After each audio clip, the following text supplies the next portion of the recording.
And we are live. Welcome everyone for another iteration of Desert Life. I am your host, Gabachia Moreno. My pronouns are she, hers.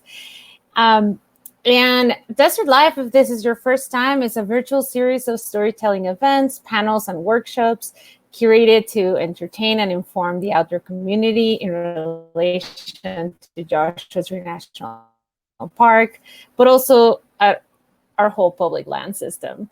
We empower our audience through genuine connections with the culture, beauty, and issues of the outdoors. We also ensure that all our presenters embody the goals of the program through sustaining a proven record of supporting diversity and inclusion, environmental efforts, and leave no trace principles. The program was launched last year during the COVID-19 pandemic, and it was commissioned by the Desert Institute and the Joshua Tree National Park Association. Before we continue, I do want to take a moment to respectfully acknowledge the indigenous peoples who have stewarded the land that we're on for time immemorial. For Joshua Tree, I would like to acknowledge the Mojave, Cahuilla, Serrano, and Chemehuevi peoples. And for Santa Fe, New Mexico, where I'm tuning in from, I would like to acknowledge the Jicarilla, Apache, and Pueblo peoples. This event is possible thanks to the support from the Desert Institute. And for those of you who are new to the Desert Institute, they are the branch of the Joshua Tree National Park Association that is dedicated to bringing educational, cultural, and artistic programs to the field within Joshua Tree National Park and its surrounding areas, and also virtually to the rest of the world. For today's workshop, I want to encourage everyone to use the chat. Please be nice to each other. Questions will be answered at the end to avoid confusion with streaming delays. So there's an Ask a Question button that you can use to submit questions. And in case we get disconnected, please wait a while and then refresh your browsers, and we'll be doing the troubleshooting on our end as well. And then if you experience an issue, the first course of action is to click on that help button at the top of the chat. And then if you continue to have issues, drop a comment on the chat to see if other people are experiencing the same thing. And I'll make sure to stop the presentation and give us time to troubleshoot as a group. A replay of this event will be available to everyone registered. And also folks are welcome to register after the event is done. So feel free to share with your friends if you enjoyed the presentation, and they can also sign up. So today we are going to be talking about backpacking 101. And backpacking is also known as trekking. And desert trekking specifically, it's a very rare experience, from finding water sources to dodging flash floods. And Yvonne will be sharing with us her lessons learned from her time on a section of the Hayduke Trail, a challenging 800+ mile backcountry route that winds through Utah and Arizona. So join us today and you'll learn how to plan and pack for any kind of desert backpacking trip.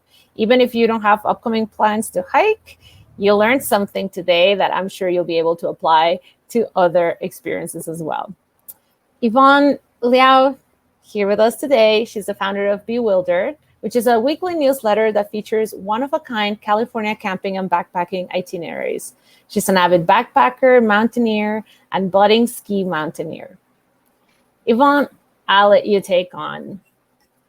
Thank you so much for hosting this and inviting me to join.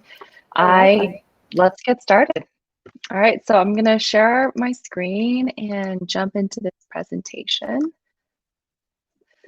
So Desert Backpacking 101. This is a really exciting topic for me because I do think after I went on my first backpacking trip, it does entail a lot of similar but differentiated knowledge when it comes to backpacking. So let's get into it. Who am I? Very briefly.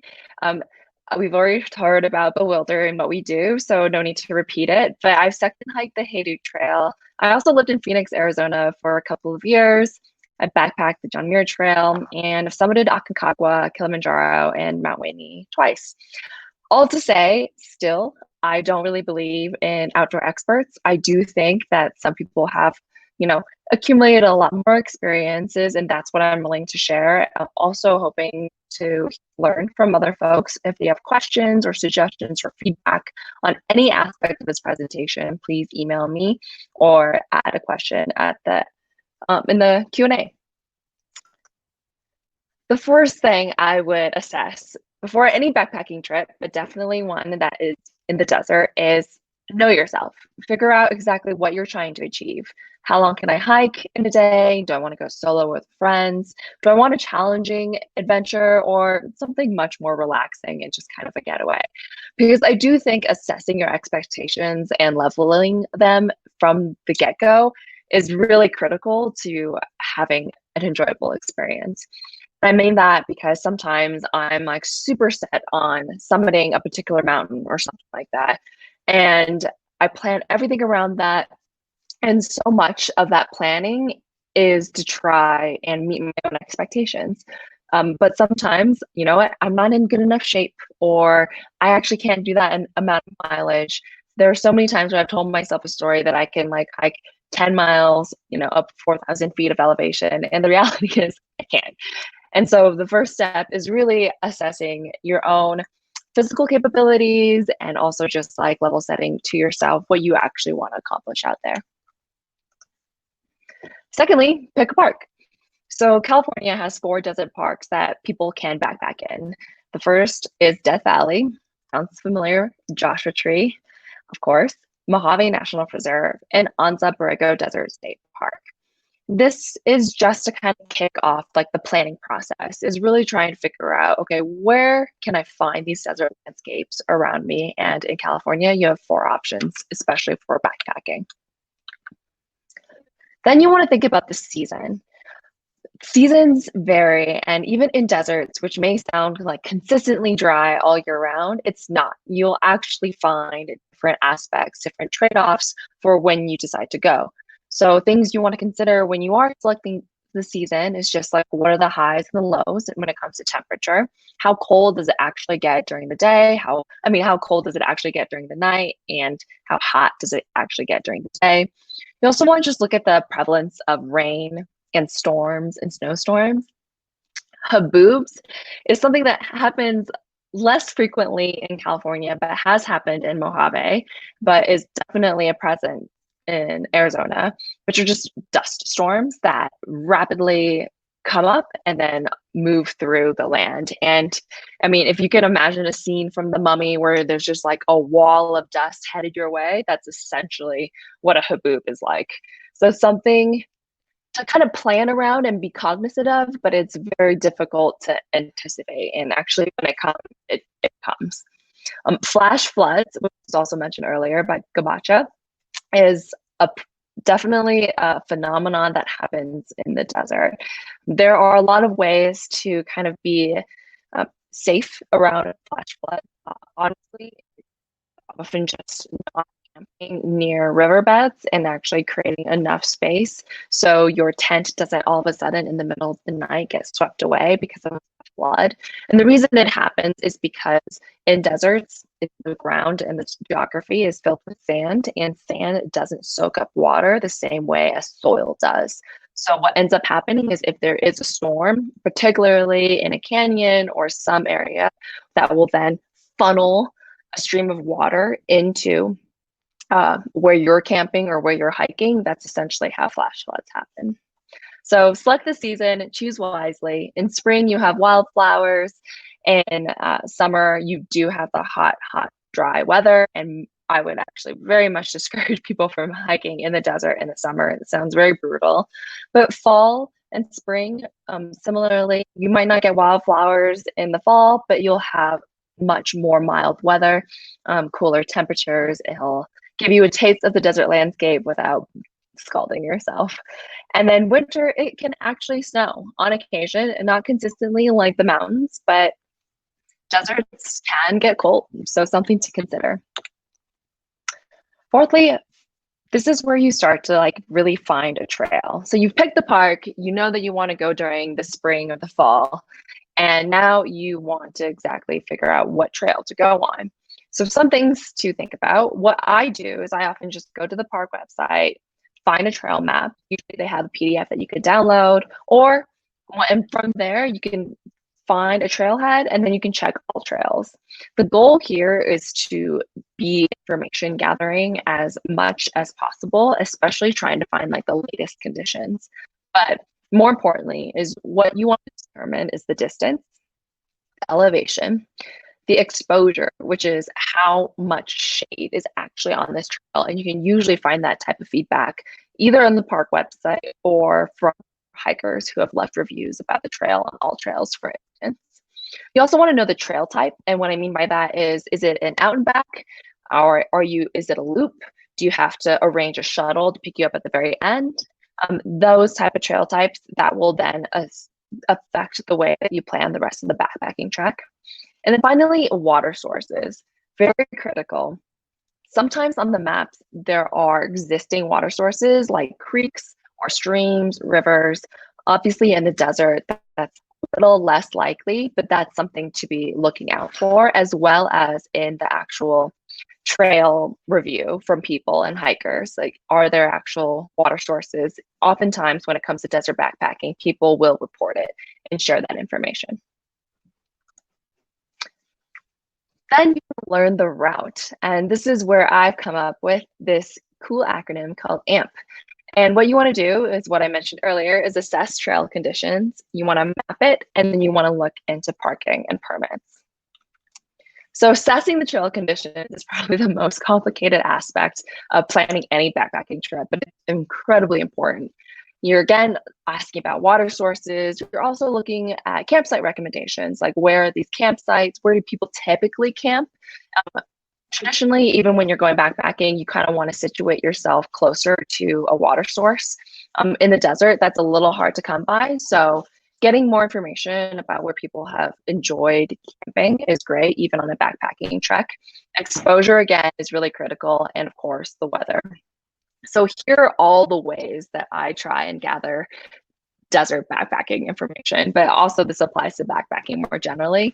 I'll definitely visit the park website, and I'll definitely call the park ranger, usually as I get closer to the trip date, to kind of figure out, okay, what have they known about this trailhead, about the trail conditions? Has anything changed more recently? They usually have a pretty good status update. All Trails is a great go-to. I also search on Instagram, looking at the location and just checking out the latest photos. And that has been a pretty reliable source of information. Facebook backpacking groups, particularly for a park or a national forest, but these desert state parks usually have Facebook groups that will be able to share their latest insights or updates about that hike. Is a great one. Google backpacking forums. Calling a local guiding service or a gear retailer has also been helpful. Usually people who are more likely to go or have gone on the trails are the ones you want to connect with. And then finally, buy or borrow a trail guide. Now, for something like the Hayduke Trail, which is actually a little bit more off trail and is not as established or popular as something like the JMT, there's actually there's a scarcity of information. So sometimes the buying a book, which is actually what we did for the Hayduke Trail, one of the best resources, or sometimes downloading information online, and they sell like PDFs or guides too. Then you want to map it. All different kinds of mapping software, so I'm not going to endorse one. Here's like a handful, but two things I would absolutely recommend is having a digital version and an analog version. So print out a map, preferably a topographic map so you can actually see the elevation.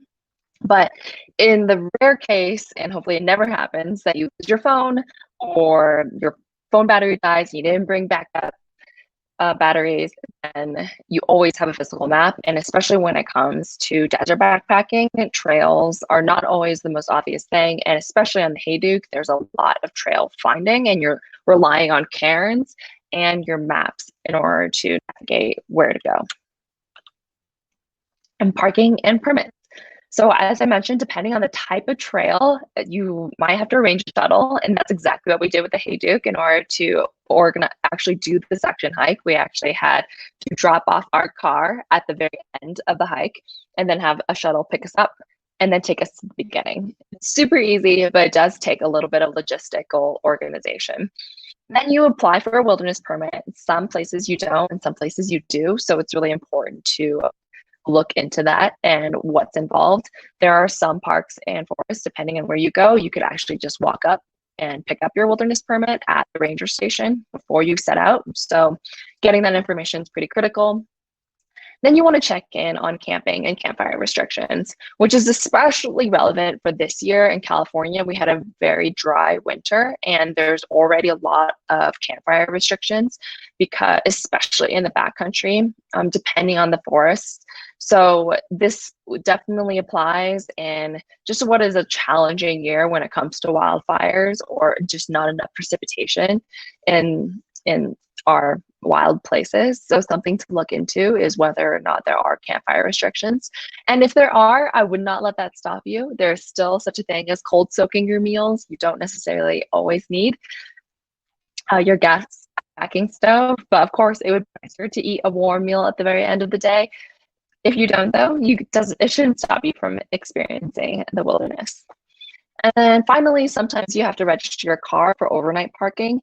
Make sure you are just looking and gathering that type of information so that doesn't come up or you won't see your car at the end of your hike. Then invite your friends and prep them.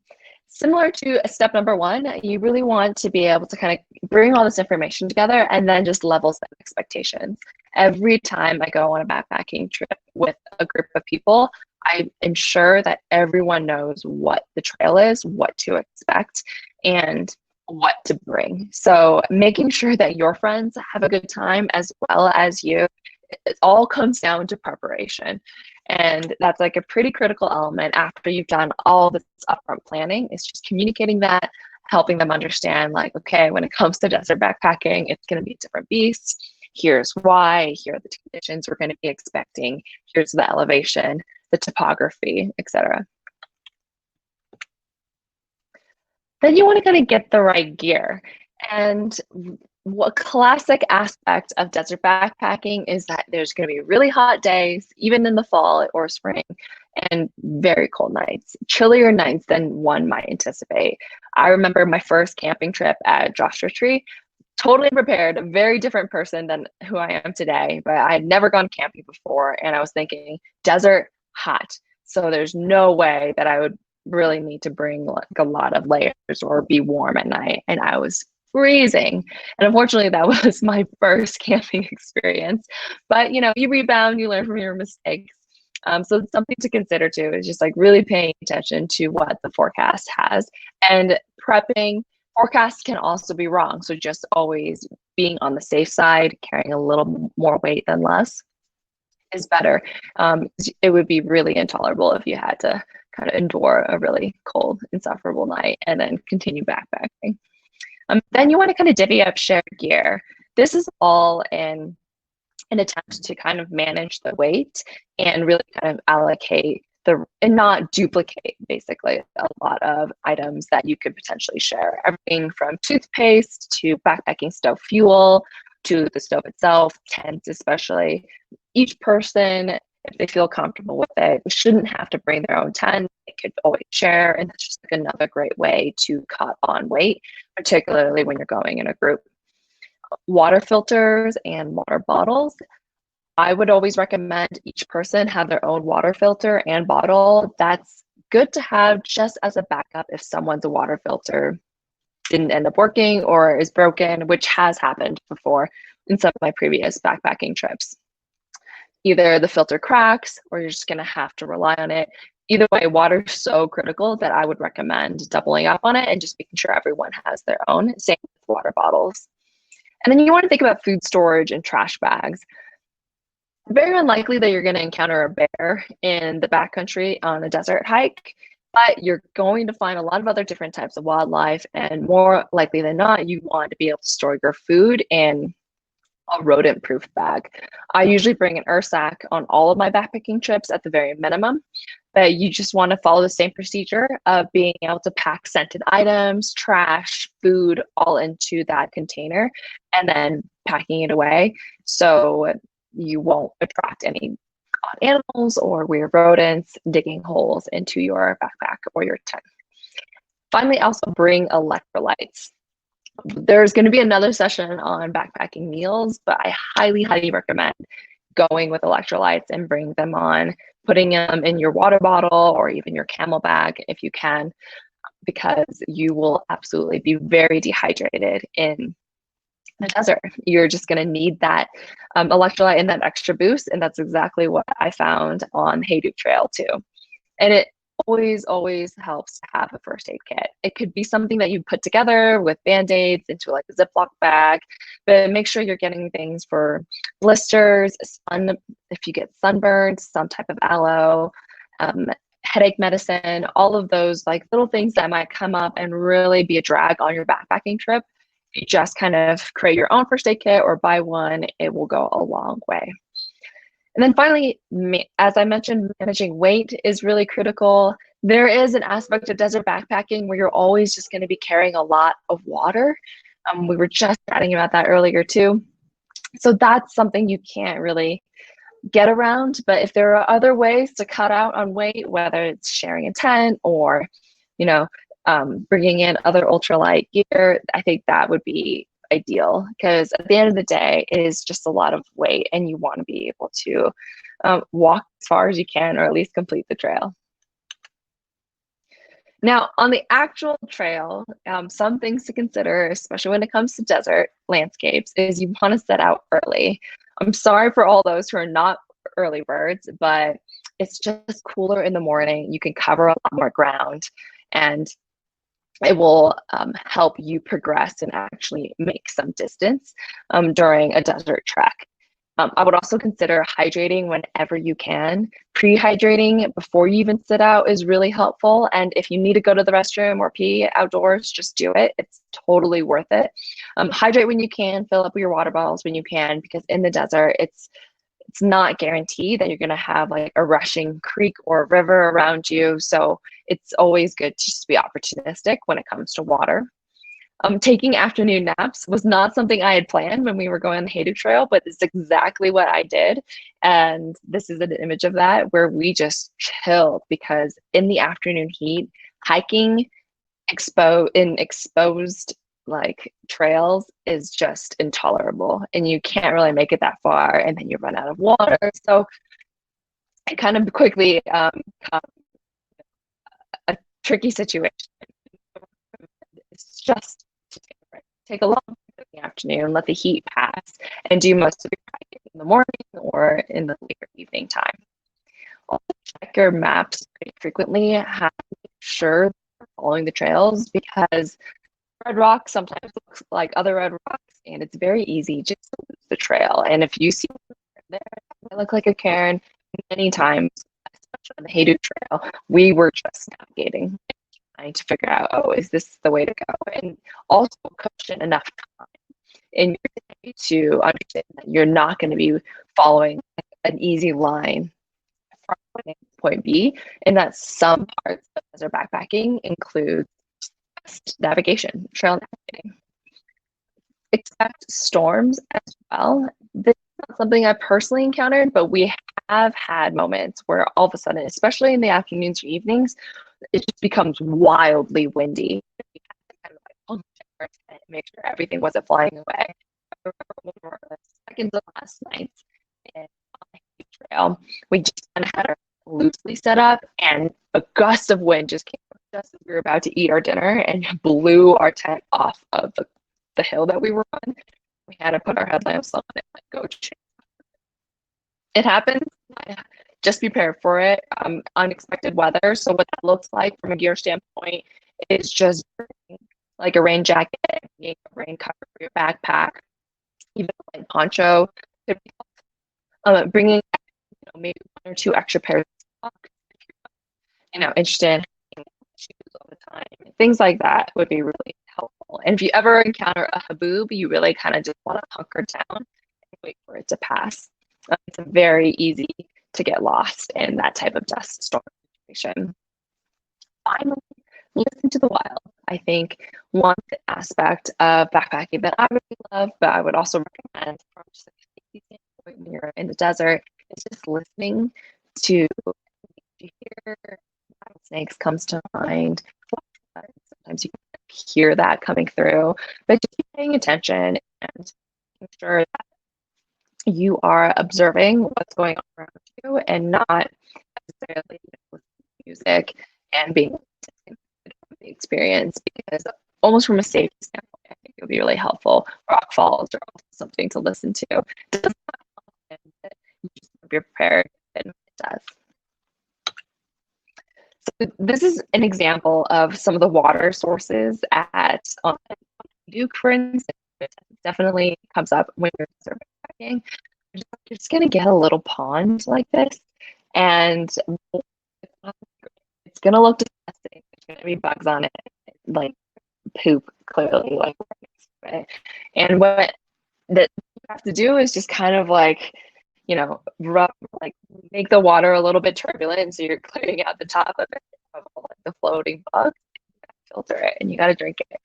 And it's great. Your filter does all of the work, but it's just an example of like scarce water can be when you're something to kind of compensate your expectations for.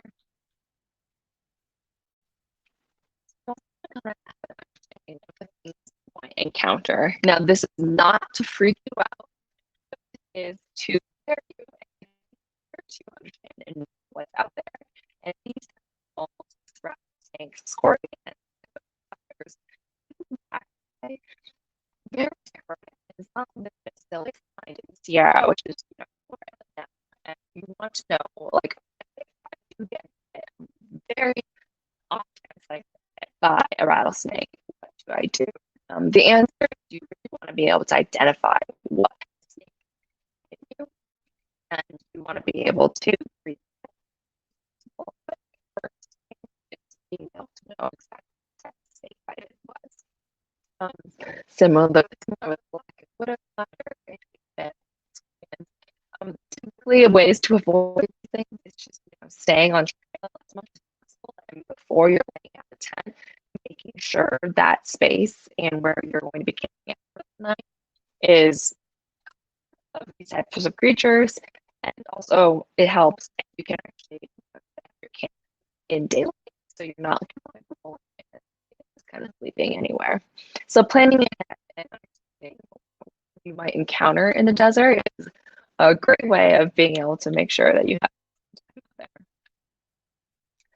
And then finally, you want to just embrace surprises and quote unquote failures. This is a picture of Erin, who we went on. This is the first backpacking trip I've been on with Erin, and she was a mutual friend of a friend. So we had not gone together, but her attitude on this trip still leaves like an incredible impression on me to this day. She unfortunately didn't have the right shoes on, so actually developed really terrible blisters on the backs of her heels. And the whole time, and this happened like very early on, to the point where she actually had to cut a hole in the back of her shoes because they were just absolutely too tight. But remained positive, took care of it in the evening. Also, just like maintain a steady pace. We also, as a group, did not push her when she couldn't be pushed, but she absolutely just kind of maintained a really positive attitude that I think really carried her through this trek that was very challenging for her. And also, didn't really absorb everyone else's. Like, I would recommend when you're going, just like really pace yourself with the group, guilt people to go faster. Leaving them behind, especially on a desert backpacking trip, are just not options when people are struggling and going through a hard time. And really, it is just kind of asking yourself, like, what is this trek about? Is it about, getting the mileage, or is it about enjoying being out there? Is it about enjoying the landscapes, breathing it in, soaking it up, and appreciating the company that you're with? So lean into that mindset, and I think you'll be in good shape for your next backpacking trek. And answer your question. I'd love to know what you thought, and if you have any other stories too. Thank you so much.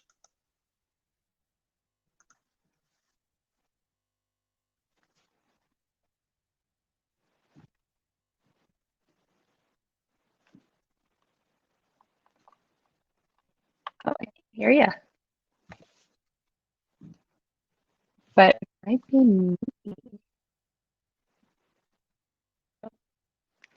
Sorry. Yeah.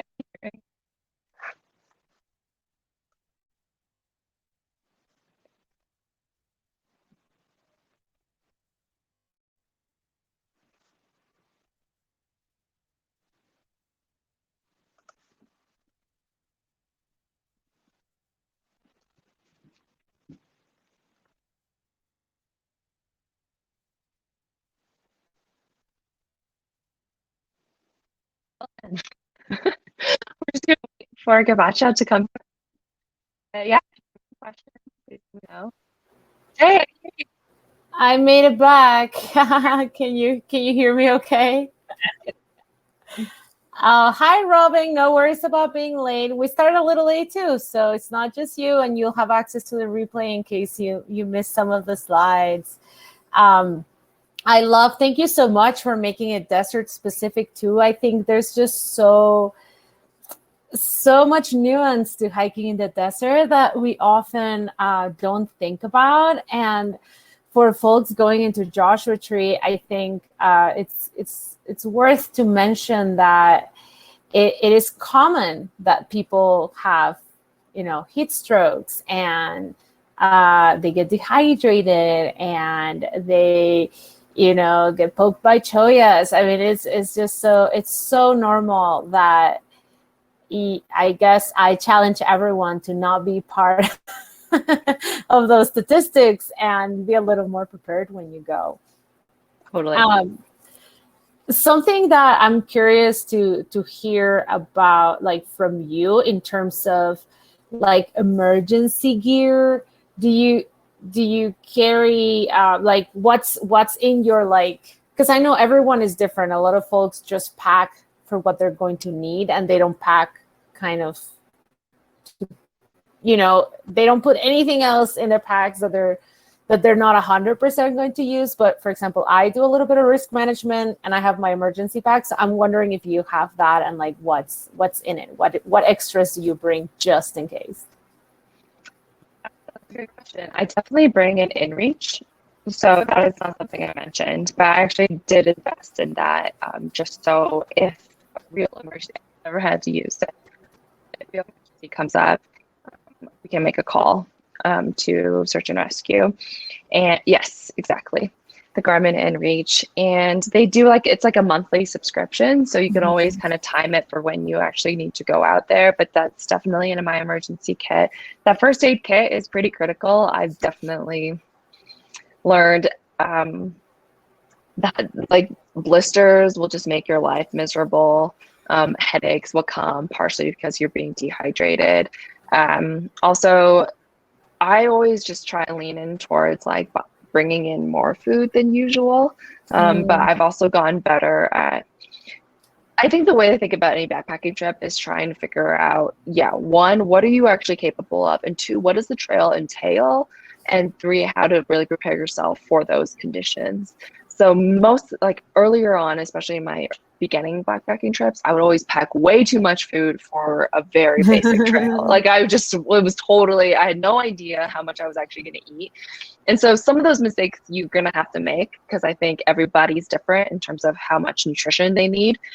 But with the conditions, with the knowing like if there's going to be 80-degree heat or if it's going to be 60 degrees makes a huge difference in how your body reacts to that and how much water you're going to need. Honestly, I would recommend sometimes it's just going on pre-backpacking hikes to kind of train before you actually sign up for something really ambitious, so you have an idea of how you're going to feel given any certain types of conditions. So the kit is less important, I think, because if you actually have a lot of like these understandings of how the weather influences how you eat or how much you drink or how hard your body needs to work in order to carry a backpack up a hill, that will allow you to just be a lot more aware of what you're going to need and then pack accordingly. And backpacking is just all about self-sufficiency. So sometimes it really does help to kind of like share the load with your friends too. And a pair of tweezers will also go a long way, and nail clippers.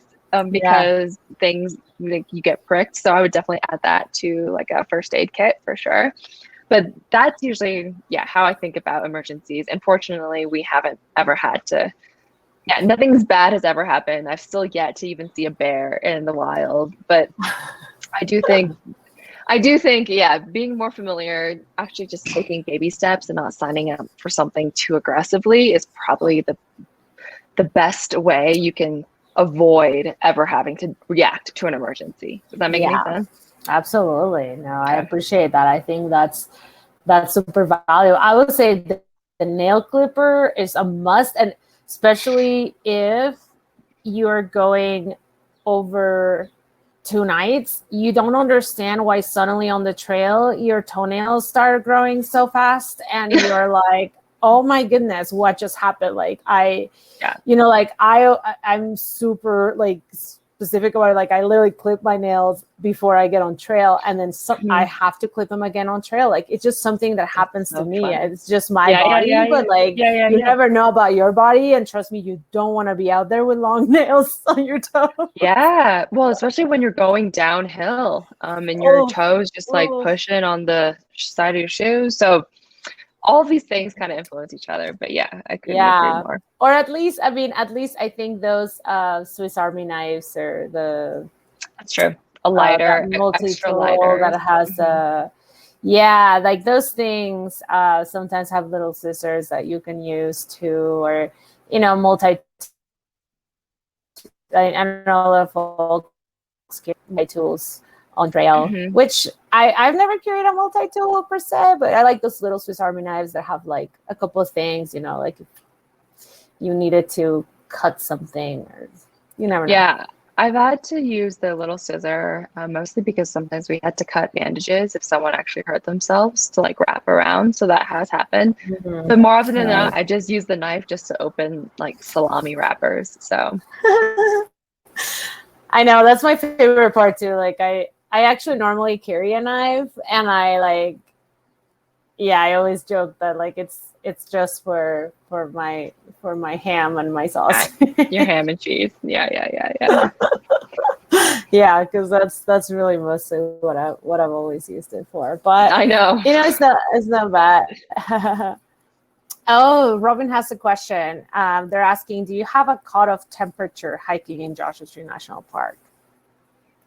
I have not personally hiked in Joshua Tree National Park, but my cutoff temperature would be anything like above 90 personally. Mm-hmm. Or I would just schedule my day where I'm like hiking in the evenings or early mornings before it actually peaks.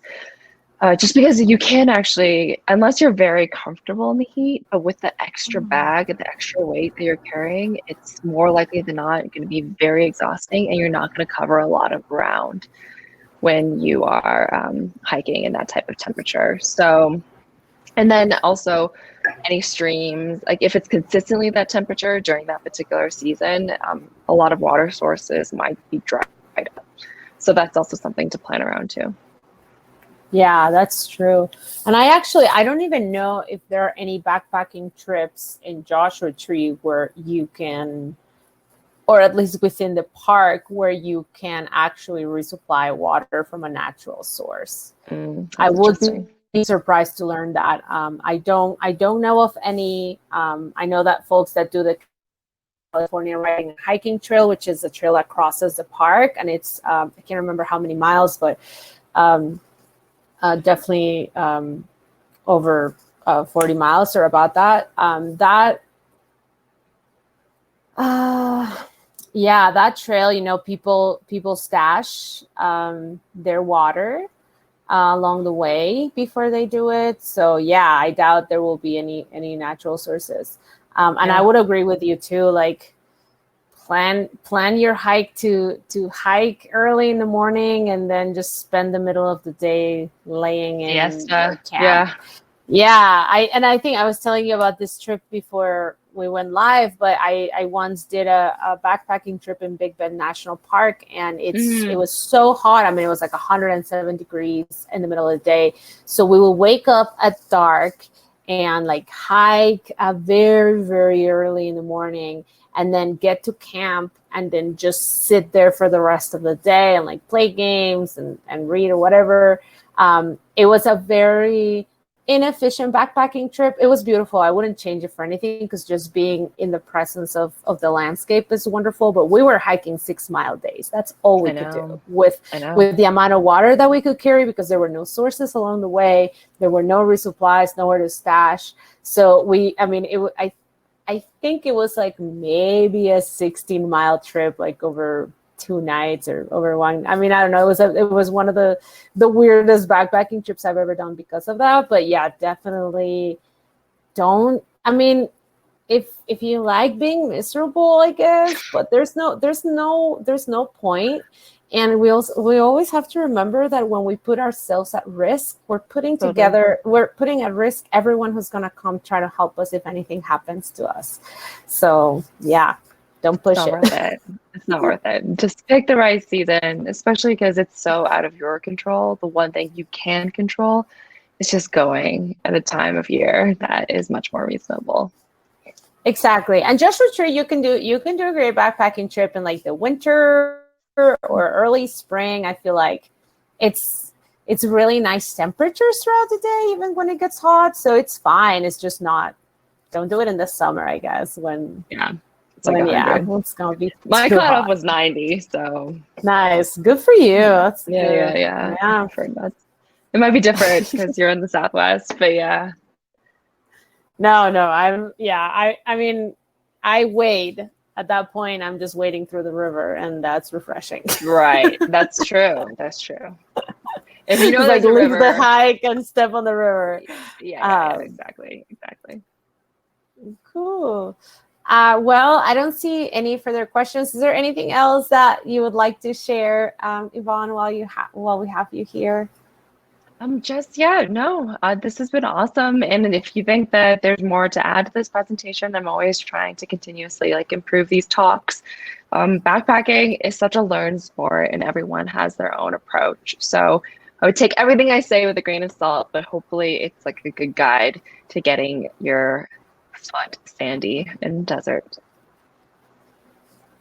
Yes. Thank you. We'll definitely keep you posted. So I am here going to drop a couple of links in the chat. And Yvonne, feel free to drop the website for Bewilder and your Instagram as well. I want to encourage everyone to sign up to future events. And if, whether you can be here live or watch the replays, your support means a lot to us. You can also donate, and you can also follow the Desert Institute on Instagram and, share our posts. That's like a free way to support and help us spread the word. And you can catch replays of some of our previous live events on the YouTube channel. Those are totally free. So feel free to check them out and also share with your friends and family. Yvonne just dropped the bewilder.camp, which is her website.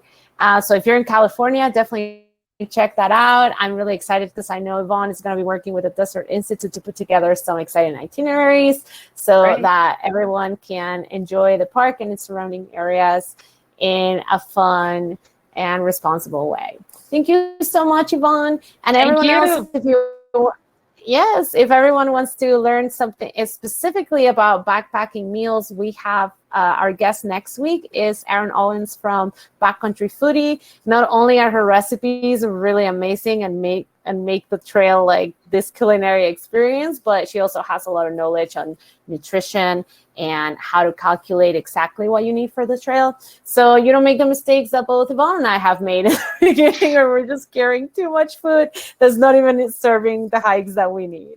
So hope to see some of you then. And thank you so much, everyone. I'm Gabache, your host, and I'll see you here next week. Bye. Ciao. Take care.